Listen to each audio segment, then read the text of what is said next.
بسم الله الرحمن الرحيم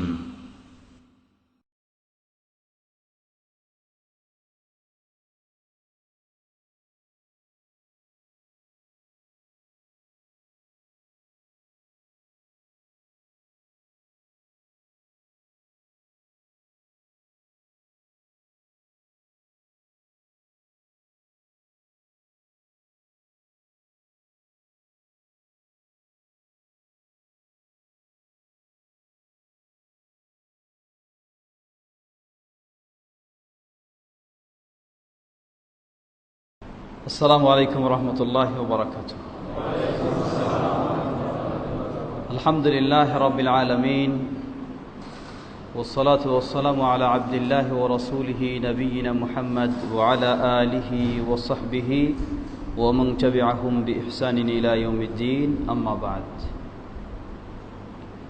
আল্লাহ সুবহানাহু ওয়া তাআলার যাবতীয় প্রশংসা, যিনি আমাদেরকে সুযোগ করে দিয়েছেন আজকে এই স্থানে সহিহুল বুখারী, এ বাড়িধারা জামে মসজিদে সহিহুল বুখারীর দর্শে সমবেত হওয়ার। আলহামদুলিল্লাহ রাব্বিল আলামিন। কোনো সন্দেহ নেই আপনারা অনেক কষ্ট করেছেন, তাই না? তবে আপনারা কষ্ট করেছেন মসজিদে বসে, আর আমি কষ্ট করেছি রাস্তায় দাঁড়িয়ে। আল্লাহ রাব্বুল আলামিন সবাইকে তাদের কষ্টের বিনিময়ে জাযায়ে খায়র দান করুন।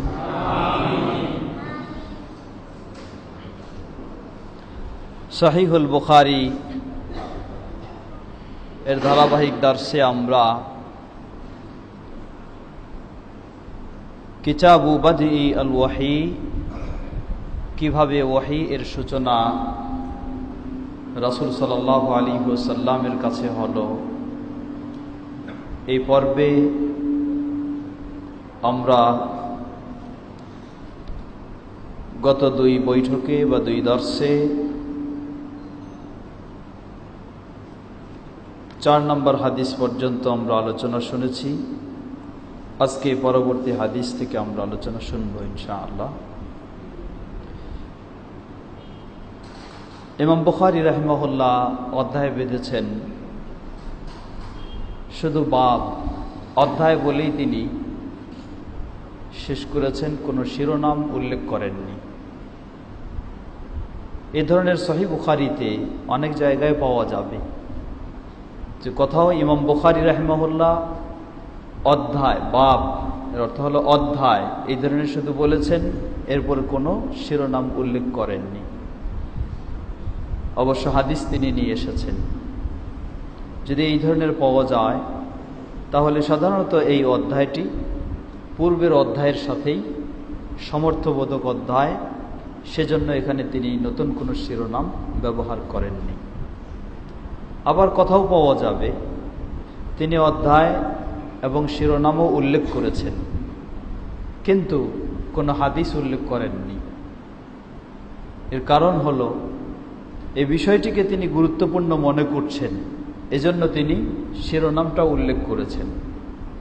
কিন্তু এই শিরোনামের সপক্ষে তিনি যেই মানের হাদিসগুলি সহিহ বুখারীতে নিয়ে এসেছেন, সেই মানের কোনো হাদিস পাননি, যার কারণে শিরোনাম তিনি উল্লেখ করেছেন ঠিকই, কিন্তু কোনো হাদিস নিয়ে আসেননি।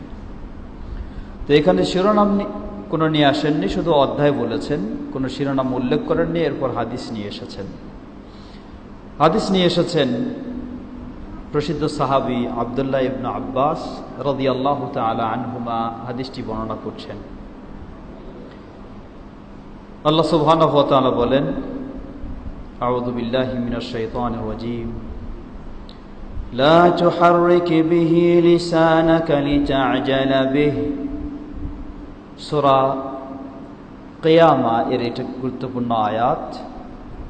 এই আয়াতটি মূলত নাজিল হয় রাসূল সাল্লাল্লাহু আলাইহি ওয়াসাল্লাম প্রাথমিক পর্যায়ে যখন আল্লাহর পক্ষ থেকে কোরআন নাজিল হচ্ছিল, কিভাবে এটাকে ধরে রাখা যায়, হঠাৎ ভুলে যাই নাকি, এই আশঙ্কায় নবী সাল্লাল্লাহু আলাইহি ওয়াসাল্লাম যা নাজিল হতো সেটাকে বারবার রিপিট করতেন, যেন এটাকে স্মৃতিতে জপ্ত করা যায়, এজন্য বারবার তিনি রিপিট করতেন, শুধু পড়তেই থাকতেন। আল্লাহ রাব্বুল আলামিন সেটাকেই কেন্দ্র করে বললেন, লা তুহাররিক বিহি লিসানাকা লিতা'জালা বিহি, কোনো তড়িঘড়ি করার কারণ নেই, বারবার তোমার মুখ নড়াচড়া করার, অর্থাৎ বারবার আবৃত্তি করার, বারবার পুনরাবৃত্তি করার, পাঠ করার কোনো প্রয়োজন নেই। এই আয়াতের তাফসীর করতে গিয়ে ইবনে আব্বাস রাদিয়াল্লাহু আনহু বলেন, কানা রাসূলুল্লাহ সাল্লাল্লাহু আলাইহি ওয়াসাল্লাম ইউআলিজু মিনাত তানজিলি শিদ্দাতান, কোরআন নাজিলের বিষয়টাকে খুব কঠিন গুরুত্ব দিয়ে রাসূল সাল্লাল্লাহু আলাইহি ওয়াসাল্লাম এই কাজগুলি করতেন। ওয়াকানা মিম্মা ইউহাররিকু শাফাতাইহি, এবং তিনি তার ঠোঁট দুটো যেন সবসময় নড়াতেন মানে পাঠ করতেন। فقال ابن عباس فأنا أحركهما لكم كما كان رسول الله صلى الله عليه وسلم يحركهما। ইবনে আব্বাস রাদিয়াল্লাহু আনহু যাদের কাছে হাদিস বর্ণনা করছেন তাদেরকে বললেন যে আল্লাহর রাসূল সাল্লাল্লাহু আলাইহি ওয়াসাল্লাম বারংবার পাঠ করার জন্য যেভাবে তার ঠোঁট দুটি নড়াতেন, আমি তোমাদেরকে সেই ধরনের ঠোঁট নড়ায় দেখাচ্ছি, মানে তিনি যেন বাস্তব সেই চিত্রটা যেভাবে তিনি নড়াতেন সেভাবে দেখাচ্ছেন। وقال سعيد أنا أحركهما كما رأيت ابن عباس يحركهما। আবার ইবনে আব্বাস রাদিয়াল্লাহু আনহু থেকে হাদিস বর্ণনা করছেন সাঈদ বিন জুবাইর, প্রসিদ্ধ তাবেঈ। তিনি যখন হাদিস বর্ণনা করছেন তিনি আবার বলতেছেন যে রাসূল সাল্লাল্লাহু আলাইহি ওয়াসাল্লাম যেভাবে মুখটা নড়াতেন সেই ধরনের ইবনে আব্বাস রাদিয়াল্লাহু আনহু আমাদেরকে মুখ ঠোঁট দুটি নড়িয়ে দেখিয়েছেন। আমিও তোমাদেরকে ইবনে আব্বাস রাদিয়াল্লাহু আনহুকে যে ধরনের ঠোঁট দুটি নড়াতে দেখেছি সেই ধরনের ঠোঁট বা মুখ নড়ায় তোমাদেরকে দেখাচ্ছি বা দেখাবো। ফাহাররাকা শাফাতাই ফাআনজালাল্লাহু তাআলা, এভাবে মুখ নড়ায় দেখালেন, বললেন এটাকে কেন্দ্র করে আল্লাহ সুবহানাহু ওয়া তাআলা নাজিল করেছেন, লা তুহাররিক বিহি লিসানাকা লিতা'জালা বিহি, তড়িঘড়ি করার উদ্দেশ্যে তুমি তোমার মুখকে এত নড়াচড়া করো না। ইন্না আলাইনা জামাআহু ওয়া কুরআনা, আমার দায়িত্ব হলো জামাআহু, এটাকে সংরক্ষণ করা, এবং কুরআনা, এটাকে পাঠ করায় দেওয়া, তোমার মাধ্যমে বর্ণনা করা। এই দায়িত্বটা আল্লাহ সুবহানাহু ওয়া তাআলা বলছেন এটা আমার দায়িত্ব। আল্লাহ রাব্বুল আলামিন কি করলেন, নবী সাল্লাল্লাহু আলাইহি ওয়াসাল্লাম যে বিষয়টি নিয়ে খুবই গুরুত্ব দিচ্ছিলেন, আল্লাহ রাব্বুল আলামিন তার জন্য বিষয়টিকে সহজ করে দিলেন, যে এটি নিয়ে এত টেনশন বোধ করতে হবে না, এত দুশ্চিন্তায় পড়তে হবে না, বরং আমার দায়িত্ব এটাকে সংরক্ষণ করে রাখা এবং এটাকে বর্ণনায় সহজ করে দেওয়া, এটা হচ্ছে আমার দায়িত্ব। ক্বালা জামাআহু লাকা ফি সাদরিকা ওয়া তাকরাআহু ফাইদা ক্বারানাহু ফাত্তাবি' কুরআনা। বলছেন যে এর অর্থ হলো আল্লাহ রাসূল সাল্লাল্লাহু আলাইহি ওয়াসাল্লাম যা কিছু শুনছেন সবগুলি তার বক্ষে সংরক্ষণ করে রাখার দায়িত্বটি নিয়েছেন আল্লাহ সুবহানাহু ওয়া তাআলা। মানে যা শুনতেছেন সেটা রেকর্ড হচ্ছে, এখানে রেকর্ড হয়ে যাচ্ছে, এটাকে বারবার হারিয়ে যাবে এই মনে করে, এই আশঙ্কায় বারবার পুনরায় পড়ার দরকার নেই। ইবনে আব্বাস রাদিয়াল্লাহু আনহু বলছেন, ক্বালা ফাসতামি' লাহু ওয়ানসিত, আল্লাহ রাব্বুল আলামিন বললেন ফাইদা ক্বারানাহু ফাত্তাবি' কুরআনা, আমি যখন তোমার কাছে এই কোরআনের আয়াতগুলি পাঠ করে শোনাচ্ছি জিবরিলের মাধ্যমে, তুমি কি করো সেটা মনোযোগ সহকারে অনুধাবন করো, শোনো, অনুধাবন করো। ইবনে আব্বাস রাদিয়াল্লাহু আনহু ব্যাখ্যা করে বলছেন ফাসতামি' লাহু ওয়ানসিত, মনোযোগ সহকারে শোনো এবং চুপ থাকো। সুম্মা ইন্না আলাইনা বায়ানা, আর আমার দায়িত্ব হলো সেটার বর্ণনা দেওয়া।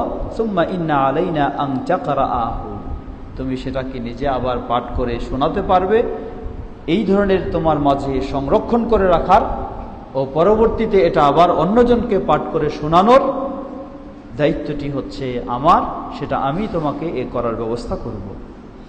ফাকানা রাসূলুল্লাহ সাল্লাল্লাহু আলাইহি ওয়াসাল্লাম বা'দা যালিকা ইযা আতাহু জিবরিল ইজতামাআ ফাইযা ইনতালাকা জিবরিল ক্বারাআহু আন-নবী সাল্লাল্লাহু আলাইহি ওয়াসাল্লাম কামা ক্বারাআ ক্বারআ।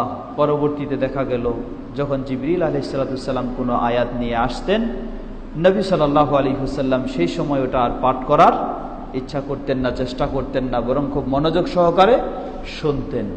জিবরিল আলাইহিস সালাম এরপর যখন চলে যেতেন, তারপর তিনি যেভাবে জিবরিল আলাইহিস সালাম পাঠ করেছেন হুবহু সেভাবেই নবী সাল্লাল্লাহু আলাইহি ওয়াসাল্লাম পাঠ করতে পারতেন। এটি আল্লাহ সুবহানাহু ওয়া তাআলার বিশেষ তৌফিকের মাধ্যমে। ইমাম বুখারী রাহিমাহুল্লাহ এই হাদিস এখানে কেন নিয়ে এসেছেন? তিনি নিয়ে এসেছেন ওয়াহি এর সূচনা এই পর্বে এই হাদিসটি নিয়ে এসেছেন এই জন্য যে এটা মূলত সে ওয়াহি নাজিলের প্রাথমিক পর্যায়ে ছিল, কোরআন নাজিলের প্রাথমিক পর্যায়ে। সেই প্রাথমিক পর্যায়ে যেভাবে নাজিল হয়েছে, রাসূল সাল্লাল্লাহু আলাইহি ওয়াসাল্লাম সেটাকে সংরক্ষণ করার জন্য যে ধরনের গুরুত্ব দিয়েছেন, যে ধরনের চেষ্টা করেছেন, সেটার একটি বর্ণনা পাওয়া যাচ্ছে এই হাদিসে। এজন্য ইমাম বুখারী রাহিমাহুল্লাহ এখানে নিয়ে এসেছেন। একটি গুরুত্বপূর্ণ বিষয় আপনারা মনে রাখবেন যে সহিহুল বুখারী আজকে সারা বিশ্বে পূর্ব প্রান্ত থেকে পশ্চিম প্রান্ত পর্যন্ত সকল মুসলিম সমাজ এক বাক্যে গ্রহণ করে নিয়েছে। আসাহুল কুতুবি বাদা কিতাবিল্লাহি তাআলা আস-সহিহু লিল ইমাম আল বুখারী। আল্লাহর কিতাব কোরআনুল কারীমের পরেই সবচেয়ে নির্ভুল বিশুদ্ধ কিতাব হচ্ছে ইমাম বুখারী রাহিমাহুল্লাহর এই সহিহুল বুখারী। সকল মুসলিম সমাজ গ্রহণ করে নিয়েছে, শুধু এক শ্রেণীর মুসলিম সমাজ গ্রহণ করেনি। তারা কারা? তারা হচ্ছে শিয়া সমাজ, তারা হচ্ছে শিয়া। সেই ভ্রান্ত শিয়াদের কথা হলো পৃথিবীর মাঝে সবচেয়ে বেশি মিথ্যা যা সেটাই হচ্ছে সহিহ বুখারী। নাউযুবিল্লাহ। এই ভ্রান্ত শিয়া সমাজের ভ্রান্ত বক্তব্য হলো তারা এটাকে বিপরীতভাবে গ্রহণ করেছে, যেভাবে গ্রহণ করেছে আহলুস সুন্নাহ ওয়াল জামাতের সকল মুসলিম সমাজ, যে এটাকে পৃথিবীতে আল্লাহ সুবহানাহু ওয়া তাআলার কিতাবের পরেই বিশুদ্ধ কিতাব হিসেবে গ্রহণ করেছে। কিন্তু শিয়ারা ভিন্ন। সকল মুসলিম, বিশেষ করে সুন্নি যারা আহলুস সুন্নাহ ওয়াল জামাতের, সকলে এটাকে গ্রহণ করার পরেও সেই শিয়াদের চেতনায় বলেন অথবা মুতাজিলাদের চেতনায় বলেন অথবা জ্ঞানের অভাবে বলেন, কেউ কেউ এ সহিহুল বুখারীর হাদিসের ক্ষেত্রেও কিছু মন্তব্য করার সুযোগ নিয়েছে।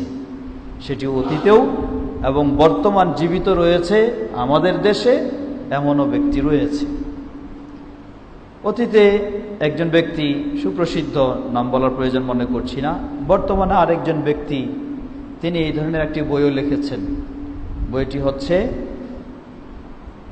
সহিহুল বুখারীর সকল হাদিস কি সহিহ, এই ধরনের মনে হয় নামটা, এই নাম দিয়ে তিনি একটি বই লিখেছেন, সহিহ বুখারীর সকল হাদিস কি সহিহ।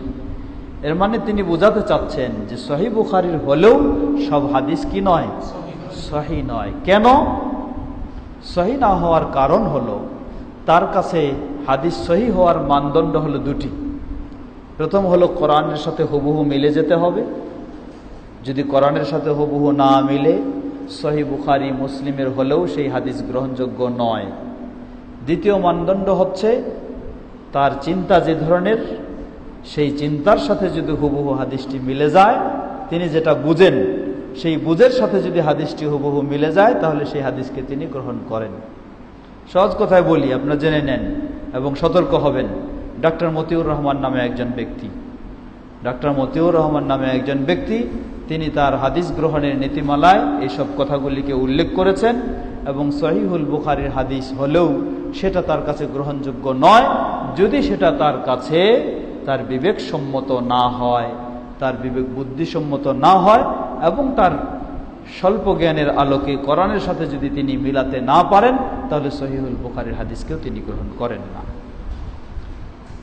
তো যার কারণে কি দেখা গেছে, এজন্য তার অবস্থানটা কঠিন হতো যে তিনি অনেকগুলি হাদিসকে এক প্রকার অস্বীকার করার পর্যায়ে চলে গেছেন। সেগুলি যেমন সহিহুল বুখারীতে অসংখ্য হাদিস রয়েছে যেগুলি প্রমাণ করছে, গোটা বিশ্বের মুসলিম সমাজ সেগুলিকে সহিহ বলে গ্রহণ করে নিয়েছে। তাহলে প্রমাণ করে এই যে রাসূল সাল্লাল্লাহু আলাইহি ওয়াসাল্লাম বলেন যে এই মুসলিমদের মাঝে কিছু সংখ্যক তারা অপরাধী মুসলিম, এই অপরাধী মুসলিমরা প্রাথমিক পর্যায়ে শাস্তি হিসাবে তারা কোথায় যাবে? জাহান্নামে যাবে। এরপর রাসূল সাল্লাল্লাহু আলাইহি ওয়াসাল্লামের আল্লাহ রাব্বুল আলামিনের পক্ষ থেকে অনুমতি পেয়ে সুপারিশের মাধ্যমে জাহান্নাম থেকে আল্লাহ রাব্বুল আলামিন তাদেরকে কি করবেন? মুক্তি দিবেন। এই জাতীয় হাদিসগুলিকে তারা স্বীকার করতে চান না, নাউযুবিল্লাহ। অথচ অসংখ্য হাদিস, এগুলিকে স্বীকার করতে চান না কেন? তারা বলেন যে এগুলি কোরআন বলে দিচ্ছে কেউ যদি জাহান্নামে প্রবেশ করে সে আর কখনো জাহান্নাম থেকে বের হবে না। আর এই হাদিসগুলি বলতেছে জাহান্নাম থেকে বের হওয়ার, অতএব এই হাদিস কোরআনের সাথে মিল নেই ইত্যাদি অযৌক্তিক কথা বলে তারা এই সমস্ত কিছু এই বিভ্রান্তির পথ তারা বেছে নিয়েছে। আমরা বলবো কোনো সন্দেহ নেই এটি তাদের অজ্ঞতার পরিচয়, এটি তাদের ভ্রষ্টতার পরিচয়। কারণ কোরআনেই বলে দিচ্ছে, আল্লাহ সুবহানাহু ওয়া তাআলা বলেন, ওমা আতাকুমুর রাসূলু ফাখুযুহু ওমা নাহাকুম আনহু ফানতাহু। রাসূল তোমাদেরকে যা দিয়েছেন তা গ্রহণ করো, আর যা তোমাদেরকে বাধা দিয়েছেন সেগুলি থেকে বিরত থাকো। তো রাসূল সাল্লাল্লাহু আলাইহি ওয়াসাল্লাম থেকে বিশুদ্ধ সূত্রে যদি প্রমাণিত হয়ে থাকে যে আল্লাহ সুবহানাহু ওয়া তাআলা তাকে অনুমতি দিবেন, তিনি সুপারিশের মাধ্যমে জাহান্নাম থেকে অপরাধী মুসলিমদেরকে বের করবেন, এমনকি সর্বশেষ যার অন্তরে কি থাকবে? মিসকালু জাররাতিন মিনাল ঈমান ওয়া ফি রিওয়ায়াতিন মিসকালু জাররাতিন মিনাল খাইর, যার বিন্দু পরিমাণও যার মাঝে কি থাকবে? ঈমান থাকবে, তাকেও সুপারিশের মাধ্যমে এই ব্যক্তিকেও জাহান্নাম থেকে বের করা হবে ইনশাআল্লাহ। তো এইসব হাদিসগুলি কোনো সন্দেহ নেই আল্লাহ রাসূল সাল্লাল্লাহু আলাইহি ওয়াসাল্লাম থেকে অসংখ্য সাহাবায়ে কেরামগণ বর্ণনা করেছেন, এবং এগুলি যেন অসংখ্য আহলুস সুন্নাহ ওয়াল জামাআহ নির্দ্বিধায় নিঃসংকোচে সকলেই এক বাক্যে সেগুলি গ্রহণ করেছেন। কারণ কোরআনুল কারীমে আল্লাহ সুবহানাহু ওয়া তাআলা কি বলেন? আল্লাহ বলেন, মান যাল্লাযী ইয়াশফাউ ইনদাহু ইল্লা বিইযনিহি। কার ক্ষমতা রয়েছে যে আল্লাহ সুবহানাহু ওয়া তাআলার কাছে তার অনুমতি ছাড়াই সুপারিশ করবে? এর মানে কি বোঝা যায়?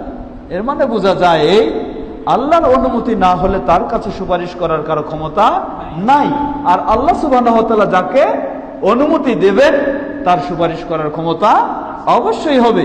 আল্লাহ রাব্বুল আলামিন যাকে অনুমতি দেবেন তার ক্ষমতা অবশ্যই হবে। আর অনুমতি যারা পাবেন তাদের মাঝে সর্বপ্রথম তিনি হলেন আমাদের নবী মুহাম্মদ সাল্লাল্লাহু আলাইহি ওয়াসাল্লাম। সর্বপ্রথম তিনি আল্লাহর পক্ষ থেকে সুপারিশ করার জন্য অনুমতি পাবেন। সুতরাং কোরআনও যেন এই হাদিসগুলিকে কি করতেছে? সাপোর্ট করতেছে বা বলে দিচ্ছে। কোরআন মাজিদে অসংখ্য এই ধরনের শাফাআত এর বিষয়ে স্পষ্ট বর্ণনা অনেক রয়েছে। অতএব আমরা বলবো তাদের এগুলি অজ্ঞতার পরিচয় ছাড়া আর কিছুই নয়। এখানে আরো একজন উল্লেখযোগ্য ব্যক্তি যিনি অনেক অমুসলিমদের বিরুদ্ধে মুসলিমদের পক্ষে অনেক অবদান রেখেছেন, তিনিও কি করেছেন? এই হাদিসগুলি, যেমন এই হাদিসটাকেও তিনি দলিল নিয়ে এসেছেন। বলছেন যে সহিহুল বুখারীর সব হাদিসগুলিকে নির্দ্বিধায় গ্রহণ করা যায় না। কেন গ্রহণ করা এই জন্য যায় না যে সহিহ বুখারীর হাদিসগুলির মাঝে কতকগুলি এমন রয়েছে যেগুলি অযৌক্তিক। তাই এগুলিকে কিভাবে আমরা সহিহ হিসেবে গ্রহণ করতে পারি? যে কিভাবে অযৌক্তিক? অযৌক্তিক যেমন এই হাদিসটি আমরা বললাম যে ইবনে আব্বাস রাদিয়াল্লাহু আনহু তাবেঈদের মাঝে যখন হাদিস বর্ণনা করলেন, তিনি বললেন যে আমি তোমাদেরকে রাসূল সাল্লাল্লাহু আলাইহি ওয়াসাল্লাম যেভাবে তার মুখটা নড়াতেন সেভাবে আমি নড়ায় দেখাচ্ছি। এই আয়াতগুলি নাজিল হওয়ার সময় এখন প্রশ্ন এসে যায় যে ইবনে আব্বাস রাদিয়াল্লাহু আনহু রাসূল সাল্লাল্লাহু আলাইহি ওয়াসাল্লামের মুখ নড়ানোর চিত্রটা তিনি কিভাবে দেখাবেন?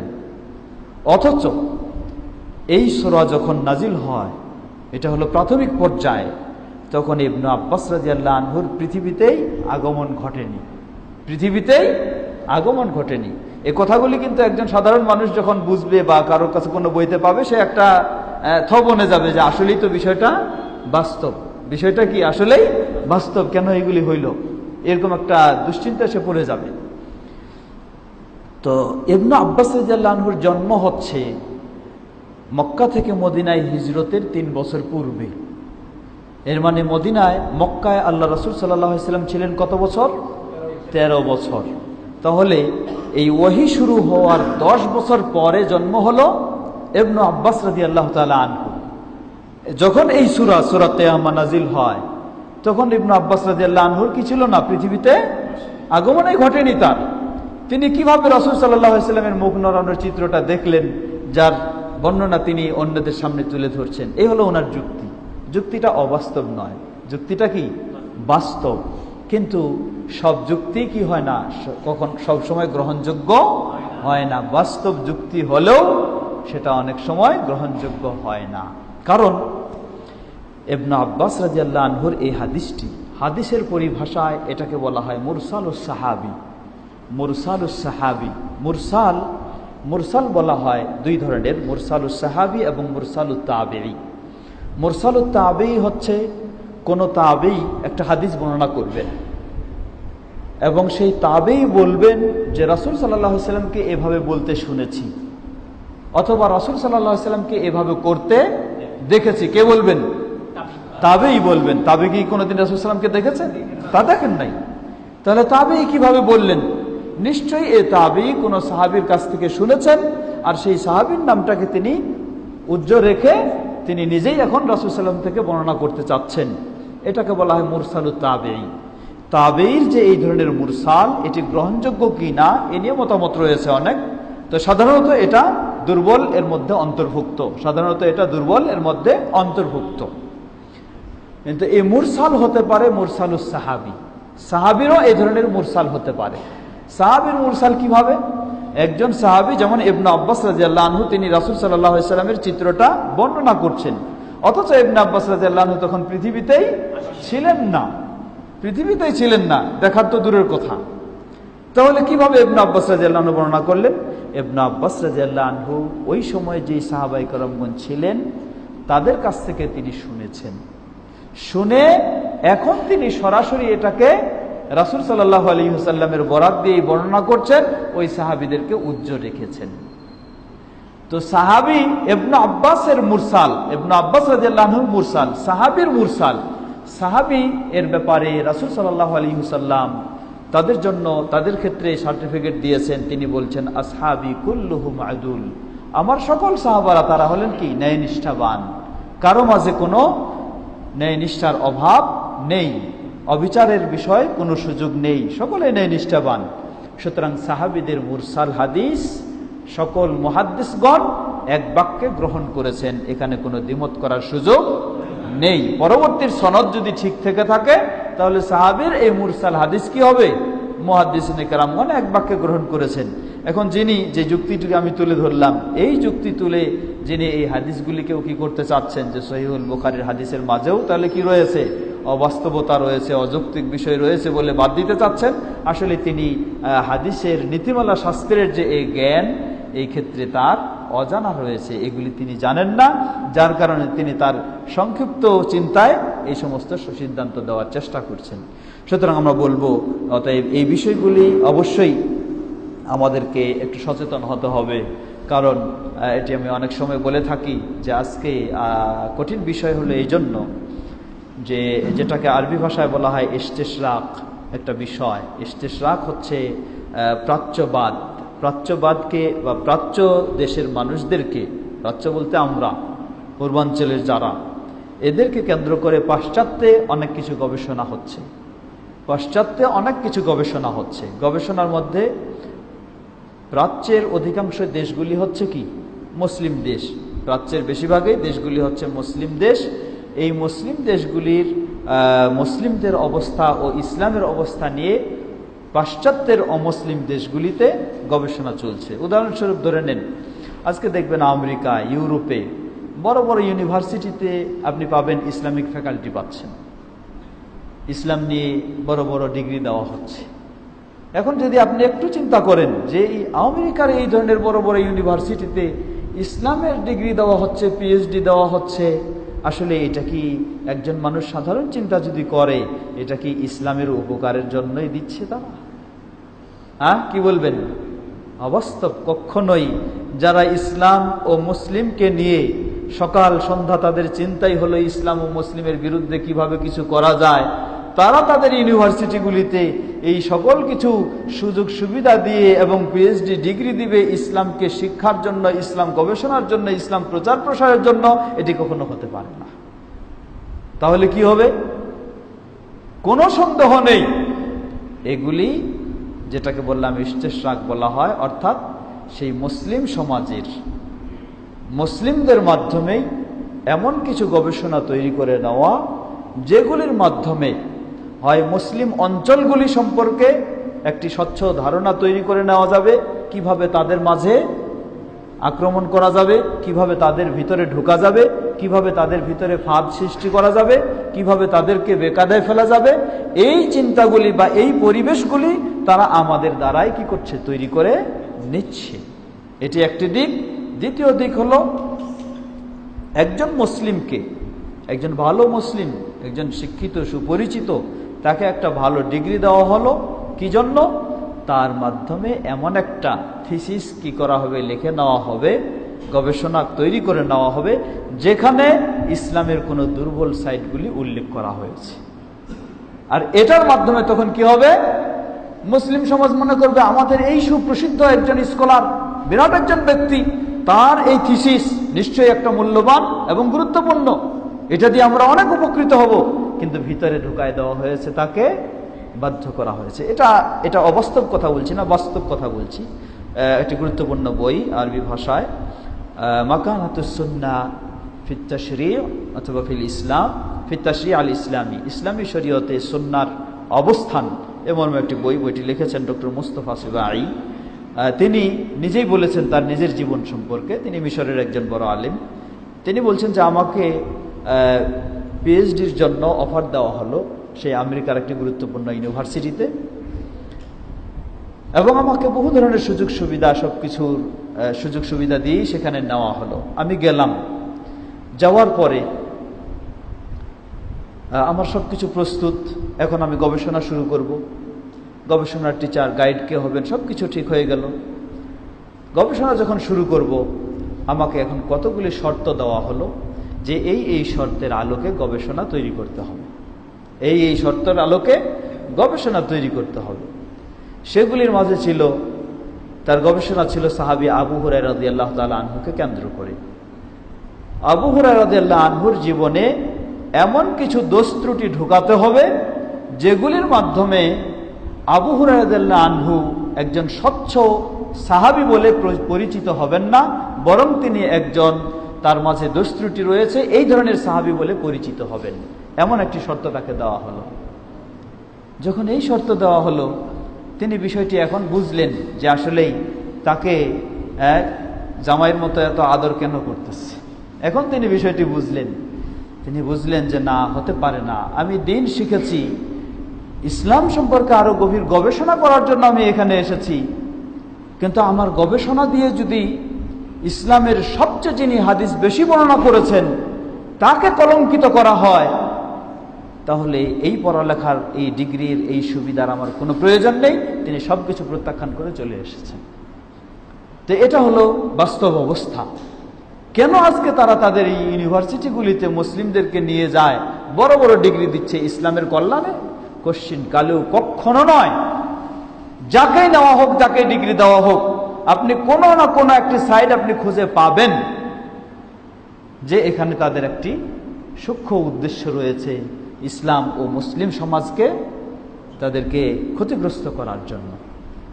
তো আজকে এই সমস্ত চিন্তাগুলি, এই চিন্তাগুলিও কিন্তু সেদিক থেকে, সেই সমস্ত কেন্দ্রগুলি থেকে সাপ্লাই হচ্ছে। যে চিন্তাগুলি নিয়ে একজন মানুষ দেখবেন যে খুব সুন্দর, সে আগে হয়তো বেদাতি পরিবেশে ছিল, এখন তিনি সহিহ আকীদাও গ্রহণ করেছেন, কত সুন্দর কথা বলতেছেন, হঠাৎ তার মাঝে একটা অন্য একটি চিন্তা চলে আসছে। কেন চলে আসলো, কিভাবে? তার হয়তো আপনি পথ খুঁজে পাচ্ছেন না, এই ব্যক্তিকে টার্গেটে নিয়ে হয়তো কোনোভাবে তাকে দেওয়া হয়েছে। এগুলির দিক রয়েছে। আরো কিছু দিক রয়েছে, আমাদেরও একটু কি হতে হবে, আর একটু সচেতন, সতর্ক হতে হবে। কারণ আমরা যারা চেষ্টা করছি কোরআন ও সহিহ সুন্নাহর আলোকে সঠিক বিষয়ে গ্রহণ করার, সঠিক পথে চলার, অনেক সময় আমাদের গভীর জ্ঞান না থাকার কারণে নিজেকে কন্ট্রোলে রাখতে পারি না। গভীর জ্ঞান না থাকার কারণে নিজেকে কন্ট্রোলে রাখতে পারি না।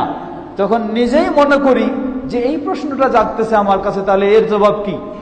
এর জবাব যেহেতু কোনো পাচ্ছি না, তাহলে নিশ্চয়ই এই সাইডটা আমাকে বেছে নিতে হবে, এইরকম হবে। এই ধরনের কোনো ব্যক্তি সঠিক পথে আসার পরেও তার পদস্খলন ঘটে যাওয়া অসম্ভব নয়, সম্ভব আছে, এই ধরনের বহু। সুতরাং আমি অনুরোধ জানাবো, আমরা যখন সঠিক পথে এসেছি সহিহুল বুখারীকে মূল্যায়ন করব, কিন্তু সেখানে যেন আবার সীমালঙ্ঘনের পর্যায়ে চলে না যাই সে বিষয়েও আমাকে সচেতন সতর্ক থাকতে হবে। এজন্য ইবনুল কাইয়্যিম, ইমাম ইবনুল কাইয়্যিম রাহিমাহুল্লাহ বলেন যে শয়তান, ইবলিস মানুষের মাঝে প্রবেশ করে দুইটি পথে, একটি হলো আশ-শুবহাত আর একটি হলো আশ-শাহওয়াত।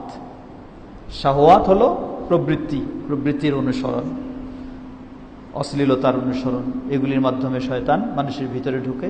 আরেকটা হলো শুবহাত হলো সংশয়। শয়তান একটি গুরুত্বপূর্ণ বিষয় নিয়ে আপনার মাঝে সংশয় সৃষ্টি করে দিয়েছে। আপনি এটা নিয়ে এখন ভাবতে শুরু করলেন, অমুকজন এটা বলছে, তমুকজন এটা বলছে, সে কথাগুলি আপনি আর কোনো গুরুত্ব দিচ্ছেন না, আপনি চিন্তা করছেনই। এই চিন্তা করতে করতে দেখবেন যে আপনি সীমা লঙ্ঘন করে এমন এক পথে চলে গেছেন। আপনি ছিলেন এক পথে, এসেছেন আরেক ভালো পথে। এখান থেকে আপনি দেখেন শয়তান আপনাকে আরেক সংশয় আপনার মাঝে দিয়ে আপনাকে আরো দূরে নিয়ে চলে গেছে। এজন্য তিনি বলেন যে আসলেই মানুষের এই আবেগটাকে কন্ট্রোলে রাখতে হলে এজন্য তার সবচেয়ে বড় অস্ত্র হলো আল ইলম। সবচেয়ে বড় অস্ত্র কি? ইলম। কোরআন এবং সহিহ সুন্নাহর ব্যাপক বা সঠিক ও গভীর ইলম দিয়েই মানুষ তার আবেগটাকে কন্ট্রোলে রাখতে পারে। যদি কোনো মানুষের মাঝে অজ্ঞতা এবং প্রচুর আবেগ যদি এক হয়ে যায়, তার আবেগ রয়েছে প্রচুর, ঠিক রয়েছে কি অজ্ঞতা, তাহলে এই ব্যক্তিটি শয়তানের শিকার হবেই, কোনো সন্দেহ নেই। কারণ আপনার আবেগটাকে আপনি কন্ট্রোলে রাখতে পারবেন না যদি আপনার কাছে সেই ধরনের সঠিক জ্ঞান না থাকে। এজন্য তখন আবেগটা কাজে লাগবে যখন আবেগের পরিমাণে আপনার কাছে কি থাকবে? ইলম থাকবে, যে ইলম দিয়ে আপনি শয়তানের কুমন্ত্রণা বা শয়তানের চক্রান্ত ও শয়তানের ওয়াসওয়াসা সেগুলো থেকে নিজেকে সংবরণ করতে পারবেন। আল্লাহ রাব্বুল আলামিন আমাদেরকে সবাইকে সেই শয়তানের সবকিছু ওয়াসওয়াসা থেকে বিরত থাকার তৌফিক দান করুন। এরপরে ইমাম বুখারী রাহিমাহুল্লাহ আরেকটি অধ্যায় বেঁধেছেন, কিন্তু শিরোনাম নিয়ে আসেননি কোনো। তিনি সেখানেও হাদিস নিয়ে এসেছেন, যে হাদিসটি বর্ণনা করছেন প্রসিদ্ধ সাহাবী আব্দুল্লাহ ইবনে আব্বাস রাদিয়াল্লাহু আনহু। তিনি বলেন, কানা রাসূলুল্লাহ সাল্লাল্লাহু আলাইহি ওয়াসাল্লাম আজওয়াদান নাস। রাসূল সাল্লাল্লাহু আলাইহি ওয়াসাল্লাম, আল্লাহ রাব্বুল আলামিন তাকে মানুষের মাঝে প্রেরণ করেছেন একজন মানুষ হিসাবে, কিন্তু তাকে বিশেষভাবে দিয়েছেন নবুয়ত ও রিসালাত। ফেরেশতা হিসাবে নয়, জিন হিসাবেও নয়। আজকে আমাদের সমাজেও কিছু মানুষ আছেন যারা মুহাম্মদ সাল্লাল্লাহু আলাইহি ওয়াসাল্লামকে মানুষ বলেন না। আদম সন্তানের মতো মানুষ তারা মনে করেন না। তারা মনে করেন তিনি বিশেষভাবে তৈরি হয়েছেন। সেটা কি দিয়ে? সেটা হলো নূর দিয়ে নাকি তাকে তৈরি করা হয়েছে, রক্ত মাংসের তিনি নয়। আশ্চর্য মনে হয়, কারণ যেই পরিবেশে আল্লাহ সুবহানাহু ওয়া তাআলা মুহাম্মদ সাল্লাল্লাহু আলাইহি ওয়াসাল্লামকে প্রেরণ করলেন, সেই পরিবেশের যারা তার বিরোধিতা করেছে, সকল প্রকার বিরোধিতা ও শত্রুতা করেছে, তারাও মুহাম্মদ সাল্লাল্লাহু আলাইহি ওয়াসাল্লামকে চিনার সুযোগ পেয়েছে। আর আজকে যারা তার প্রতি ঈমানদার বলে দাবি করে, তারা চিনার সুযোগ পেল না। আশ্চর্য লাগে বিষয়টা। কারণ মক্কার কাফেররা যারা মুহাম্মদ সাল্লাল্লাহু আলাইহি ওয়াসাল্লামের দাওয়াতকে গ্রহণ করেনি, তারা প্রত্যাখ্যান করলো কিভাবে? তারা বলল যে তাকে আমরা চিনি, তার বাপ-দাদা চিনি, সবাই চিনি, সে আমাদের মতো খায়, আমাদের মতো হাট বাজারে যায়, আমাদের মতো সে মানুষ। আল্লাহ যদি নবী রাসূল হিসেবে পাঠাবেন, কোন ফেরেশতাকেও আল্লাহ পেলেন না। কাফেরদের এই বক্তব্য, মানে কি? কাফেররা জানে যে এটা হলো কি মানুষ, এটা একটা মানুষ, তার মা আছে, বাবা আছে, বংশ আছে, সবকিছু আছে। যে আমাদের মতো একটা মানুষকে আল্লাহ রাব্বুল আলামিন নবুয়তের রিসালাত দিবেন, আল্লাহ রাব্বুল আলামিন কোন ফেরেশতাকেও নবুয়তের রিসালাত দিয়ে পাঠাতে পারলেন না। এই যুক্তি ছিল বা এই প্রতিবাদমূলক কথা ছিল কাদের? কাফেরদের। তারাও চিনেছে যে তিনি একজন সাধারণ মানুষ, যিনি খান, অন্য মানুষের মতো খাওয়া দাওয়া করে, অন্য মানুষের মতো পেশাব পায়খানা তার প্রয়োজন হয়, সবকিছু প্রয়োজন হয়। কিন্তু আফসোসের সাথে বলতে হয়, আজকে মানুষের মাঝে শয়তান কোন চিন্তা দিয়ে দিল যে সেই কাফেররাও তাকে চেনার সুযোগ পেল, আর এই যুগের কিছু মানুষ তাকে চিনার সুযোগ পেল না। আল্লাহ যা বর্ণনা দিচ্ছেন সেটাকেও বিকৃতি করে তুলে ধরার চেষ্টা করে, অসংখ্য হাদিস বা বাস্তব অবস্থাগুলিকেও বিকৃতি করে ভিন্ন বর্ণনার তারা আজকে আশ্রয় নিচ্ছে। আল্লাহ রাব্বুল আলামিন তাদেরকে সঠিক পথে হেদায়েত দান করুন। তো মুহাম্মদ সাল্লাল্লাহু আলাইহি ওয়াসাল্লাম আল্লাহ রাব্বুল আলামিন তাকে মানুষ হিসাবে প্রেরণ করেছেন, জিনদের থেকেও নয়, ফেরেশতাদের থেকেও নয়, মানুষদের মধ্য থেকেই। এবং কোন পরিবারের মানুষ, কোন বংশের মানুষ, কোন শ্রেণীর মানুষ, সবকিছুই স্পষ্ট, কোনো অস্পষ্ট বিষয় নেই। রাসূল সাল্লাল্লাহু আলাইহি সাল্লামকে আল্লাহ রাব্বুল আলামিন অনেক বৈশিষ্ট্য দিয়েছেন, বহু দিক থেকে তাকে বহু বৈশিষ্ট্য দিয়েছেন। মনে হয় কি দেরি হয়ে যাচ্ছে অনেক নাকি? আচ্ছা, তো বহু দিক থেকে আল্লাহ রাব্বুল আলামিন তাকে বৈশিষ্ট্য দিয়েছেন সকল অন্যান্য অতীতের নবী রাসূলদের চেয়ে। দেখেন এখানে আরেকটি সমস্যা, আপনাদের এদিকে কাছেই বাড্ডা বা এদিকে এক ছেলে, জানি না সে কোরআন হাদিস কি জানে বুঝে, সে একটা ছোটি বই লিখে ফেলেছে। কি লিখেছে? লিখেছে মুহাম্মদ সাল্লাল্লাহু আলাইহি সাল্লামকে শ্রেষ্ঠ রাসূল বলা যাবে না। আশ্চর্য কথা, আশ্চর্য কথা। সেই ছেলে আবার কি আগে ছিল বেদাতি, সেগুলি থেকে সহিহ আকীদায় আসছে। এই সহিহ আকীদায় এসে যেটা একটু আগেই বললাম আমি, যখন গভীর জ্ঞান না থাকবে তখন নিজেকে কন্ট্রোলে রাখতে পারবে না, সে বিপদে চলে যাবে। এখন বই লিখেছে, কি বই? যে রাসূল সাল্লাল্লাহু আলাইহি সাল্লামকে শ্রেষ্ঠ বলা যাবে না। বিভিন্ন রকমের দলিল নিয়ে আসে, উক্তি যুক্তি নিয়ে আসে, সেগুলি কিছু বলার চেষ্টা করেছে। অথচ আল্লাহ সুবহানাহু ওয়া তাআলা তিনি নিজেই রাসূলদের কতককে কতকের উপর মর্যাদাশীল করেছেন। আল্লাহ রাব্বুল আলামিন সূরা বাকারায় বলছেন, তিলকার রুসুলু ফাদ্দালনা বা'দাহুম আলা বা'দ মিনহুম মান কাল্লামাল্লাহ। ওই সেই রসুল যাদের কতককে আমি কতকের উপর মর্যাদাশীল করেছি। আবার সহিহ বুখারী মুসলিমের হাদিস, রাসূল সাল্লাল্লাহু আলাইহি ওয়াসাল্লাম বলছেন, ফুদ্দিলতু, আমি মর্যাদাশীল বা আমাকে মর্যাদাশীল করা হয়েছে পূর্ববর্তী নবী রাসূলদের উপর বিখামসিন ওয়া ফি রিওয়ায়াতিন বিসিত্তাতিন, 5টি বিষয় বা 6টি বিষয় দিয়ে। যে 5টি বা 6টি বিষয় পূর্ববর্তী কোন রাসূল নবীকে আল্লাহ রাব্বুল আলামিন দেননি। দুনিয়াতেও আল্লাহ সুবহানাহু ওয়া তাআলা মুহাম্মদ সাল্লাল্লাহু আলাইহি ওয়াসাল্লামকে অন্যান্য সকল নবী রাসূলদের চেয়ে বহু দিক দিয়ে মর্যাদা দিয়েছেন। আবার আখিরাতেও আল্লাহ রাব্বুল আলামিন মুহাম্মদ সাল্লাল্লাহু আলাইহি ওয়াসাল্লামকে সকলের চেয়ে মর্যাদা দিয়েছেন। তা কিভাবে? ওই যে একটু আগে কথা বললাম শাফাআতের কথা, সুপারিশের কথা। আদম সন্তান মুসলিম যারা, তাদেরও সুপারিশের প্রয়োজন হবে। তারা চলে যাবেন সর্বপ্রথম মানুষ যিনি, সর্বপ্রথম নবী যিনি, আদম আলাইহিস সালামের কাছে যাবেন, গিয়ে সেখানে সুপারিশ চাইবেন। সুপারিশ তিনি বলবেন যে আমার পক্ষে সম্ভব নয়, তোমরা চলে যাও, পৃথিবীতে যিনি সর্বপ্রথম রাসূল হিসাবে এসেছেন তার কাছে যাও। কে তিনি? সর্বপ্রথম রাসূল হলেন নূহ আলাইহিস সালাম। তার কাছে যাবেন, তিনি অপারগতা প্রকাশ করবেন, বলবেন তোমরা এরপরে চলে যাও ইব্রাহিম আলাইহিস সালামের কাছে, যিনি হলেন আবুল আম্বিয়া, সকল পরবর্তী নবীদের বাবা। তার কাছে যাবেন, তিনি অপারগতা প্রকাশ করবেন, বলবেন চলে যাও এমন ব্যক্তির কাছে যার সাথে আল্লাহ সুবহানাহু ওয়া তাআলা সরাসরি কথা বলেছেন, মুসা আলাইহিস সালাম।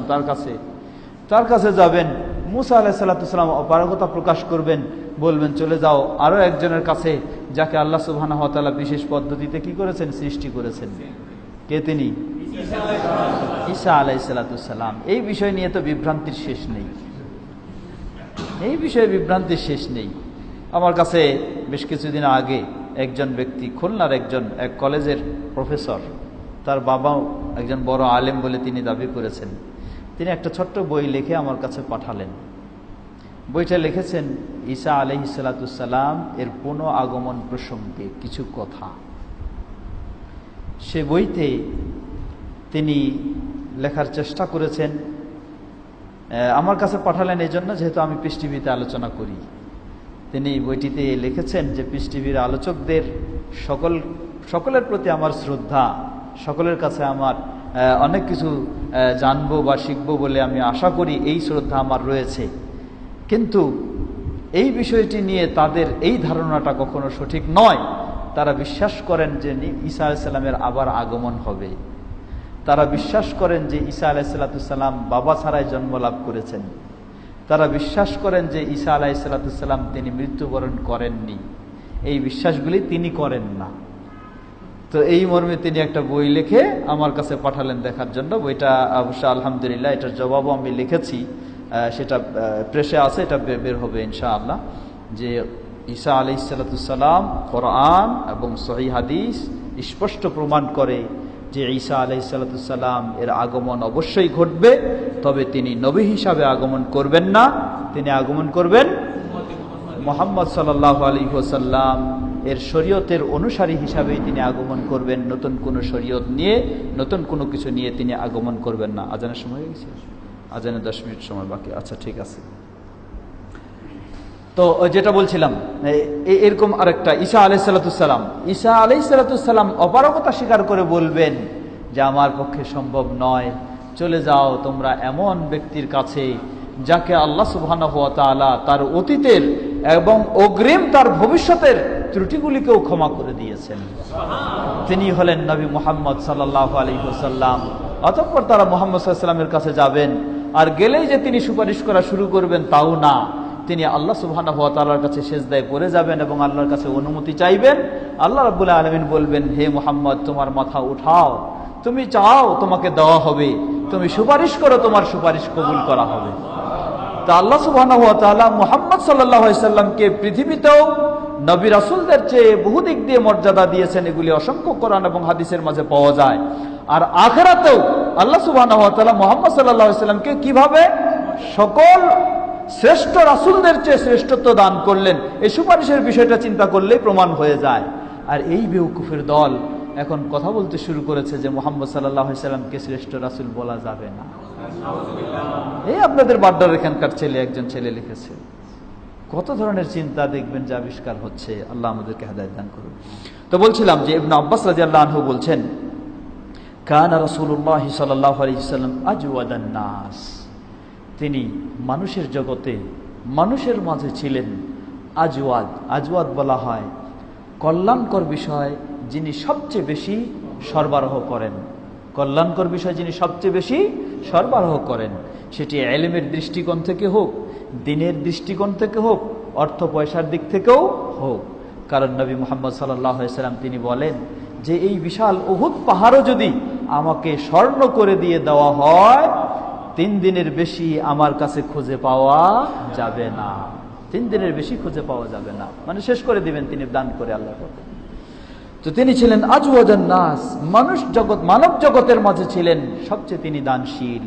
কল্যাণকর কাজে হোক, দিন শিক্ষার ক্ষেত্রে হোক, দিন প্রচারের ক্ষেত্রে হোক, এবং অর্থ বিতরণের ক্ষেত্রে হোক। ওয়াকানা আজওয়াদু মা ইয়াকুনু ফি রমাদান হিনা ইয়ালকাহু জিবরিল, আর বিশেষ করে রমাদান মাসে যখন জিবরিল আলাইহিস সালাম তার কাছে আসতেন, তখন তার এই কল্যাণকর বিতরণ বা সরবরাহের কাজটা, দানের কাজটা, এটা আরো বেশি বৃদ্ধি পেত। ওয়াকানা ইয়ালকাহু কুল্লা লাইলাতিন মিন রমাদান ফায়ুদারিসুহু আল কোরআন। জিবরিল আলাইহিস সালাম রমাদান মাসের প্রতি রাত্রিতেই রাসূল সাল্লাল্লাহু আলাইহি সাল্লামের কাছে আসতেন। আসার পরে বিগত বছরের নাজিল হওয়া কোরআনের অংশটুকু ওয়ায়ুদারিসুহু, পরস্পরে একজন শুনতেন আরেকজনকে শোনাতেন। ফালা রাসূলুল্লাহ সাল্লাল্লাহু আলাইহি ওয়াসাল্লাম আজওয়াদু বিল খাইরি মিনার রিহিল মুরসালা, আর রাসূল সাল্লাল্লাহু আলাইহি ওয়াসাল্লামের দানের পরিমাণটা তখন কেমন হতো? প্রবাহিত বাতাসের গতি যত গতিবেগ, তার চেয়েও রাসূল সাল্লাল্লাহু আলাইহি ওয়াসাল্লামের এই দান বা কল্যাণ বিতরণের কাজটি আরো বেশি গতিশীল হতো রাসূল সাল্লাল্লাহু আলাইহি ওয়াসাল্লামের। তো এখানে হাদিসটি নিয়ে এসেছেন মূলত ইমাম বুখারী রাহিমাহুল্লাহ, এর দ্বারা বোঝাচ্ছেন যে প্রতি রমজানেও জিবরিল আলাইহিস সালাম রাসূল সাল্লাল্লাহু আলাইহি ওয়াসাল্লামের কাছে আসতেন, এসে অতীতের নাজিল হওয়া কোরআনের অংশটুকু পরস্পরে শুনতেন ও শোনাতেন। এর মাধ্যমেও এটাও কি, এর মাধ্যমেও ওহীর বিষয়টাকে আরো মজবুত ও দৃঢ় আরো সংরক্ষণ করা হতো। এদিক দিয়ে এই হাদিস, এটি বোঝানোর জন্যই ইমাম বুখারী রাহিমাহুল্লাহ এই হাদিসটিকে এখানে নিয়ে এসেছেন। সময়, আজানের সময় হয়ে গেছে 10 মিনিট। 10 মিনিট তো 5 মিনিট আগেই তো 10 মিনিট ছিল। আচ্ছা, আমরা বললাম যে রাসূল সাল্লাল্লাহু আলাইহি ওয়াসাল্লামের কাছে এভাবে ওহী আসতো, আর সেগুলিকে এভাবেই তিনি সংগ্রহ করতেন। আল্লাহ সুবহানাহু ওয়া তাআলার বিশেষ তৌফিকে আজকে হয়তো আমাদের আর দীর্ঘ করার সুযোগ হবে না, কারণ সামনে যে হাদিসটি আসছে এই পর্বের সবচেয়ে শেষে হাদিস, 7 নম্বর হাদিস, এবং এই হাদিসটি অতি দীর্ঘ হাদিস। যেই হাদিসটি সেই রোম সম্রাট হেরাক্ল এর কাছে রাসূল সাল্লাল্লাহু আলাইহি ওয়াসাল্লাম এর পত্র নিয়ে গেলেন সাহাবী। তারপর তিনি সেই সময়ে আবু সুফিয়ান যখন তিনি ইসলাম গ্রহণ করেননি, কিন্তু তার বণিকের ব্যবসায়ী প্রতিনিধি দল সেখানে উপস্থিত ছিল, তাদেরকে নিয়ে দীর্ঘ আলোচনা, প্রায় 11টি প্রশ্ন করেছেন সেই রোম সম্রাট রাসূল সাল্লাল্লাহু আলাইহি ওয়াসাল্লামের সত্যতা যাচাই করার জন্য।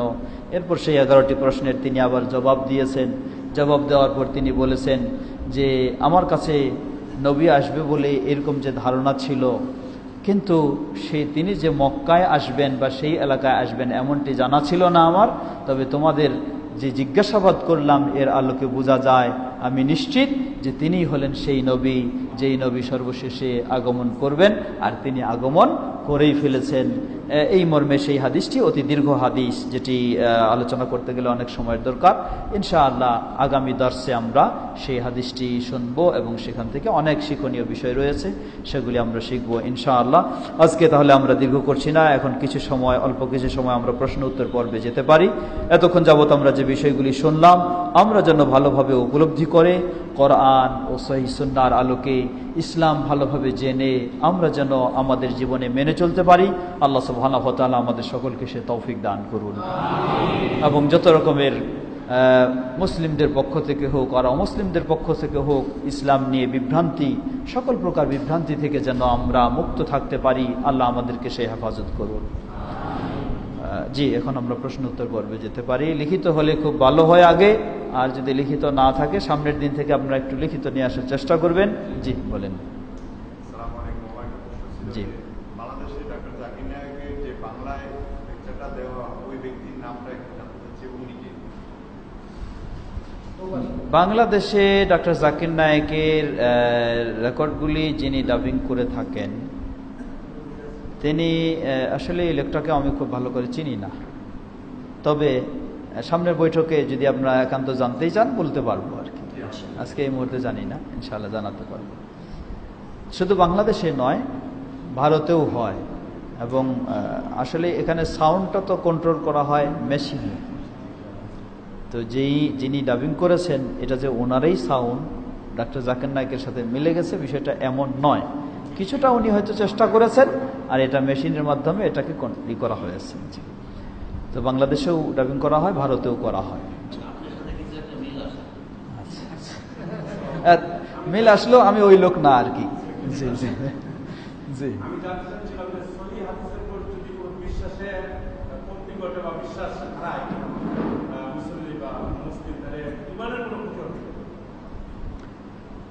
আমাদের ভাই প্রশ্ন করেছেন যে সহিহ হাদিসের প্রতি যদি কেউ বিশ্বাস না রাখে বা বিশ্বাসে ঘাটতি হয় তাহলে ঈমানের ক্ষতি হবে কি না। জবাব, আল্লাহ সুবহানাহু ওয়া তাআলা বলেন ওয়ামা ইয়ানতিকু আনিল হাওয়া ইন হুয়া ইল্লা ওয়াহয়ুন ইউহা। মুহাম্মদ সাল্লাল্লাহু আলাইহি ওয়াসাল্লাম ইসলামের ব্যাপারে তার মন গড়া কোনো কথা বলেন না। আজানটা শেষ হয়ে যাক তারপর। আমাদের ভাই প্রশ্ন করেছিলেন আমরা বলছিলাম যে আল্লাহ সুবহানাহু ওয়া তাআলা বলেন ওমা ইয়ানতিকু আনিল হাওয়া ইন হুয়া ইল্লা ওয়াহয়ুন ইউহা, যে মুহাম্মদ সাল্লাল্লাহু আলাইহি ওয়াসাল্লাম ইসলামের বিষয়ে তিনি তার প্রবৃত্তির অনুসরণ করে কোনো কিছু বলেন না, যা বলেন সব কার পক্ষ থেকে? আল্লাহ সুবহানাহু ওয়া তাআলার পক্ষ থেকে। সুতরাং সহিহ হাদিস অবশ্যই এটা আল্লাহর পক্ষ থেকে ওহী হিসাবে এসেছে।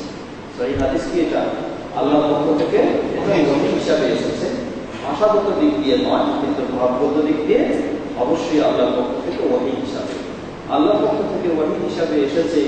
এবং যদি সহিহ হয়ে থাকে, এটা কেউ জানে পূজা করার পরেও যদি সে অস্বীকার করে থাকে তাহলে তার ঈমান টিকানোর কঠিন। জেনে বুঝেও যদি অস্বীকার করে থাকে তাহলে ঈমান টিকানো কঠিন হয়ে যাবে।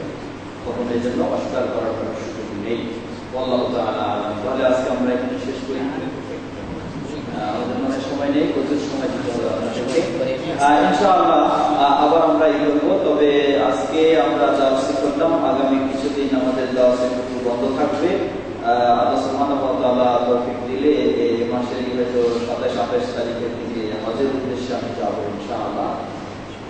এজন্য আগামী হজ বা কুরবানি পর্যন্ত বন্ধ থাকবে আমাদের ইনশাআল্লাহ। অক্টোবরের তৃতীয় সপ্তাহ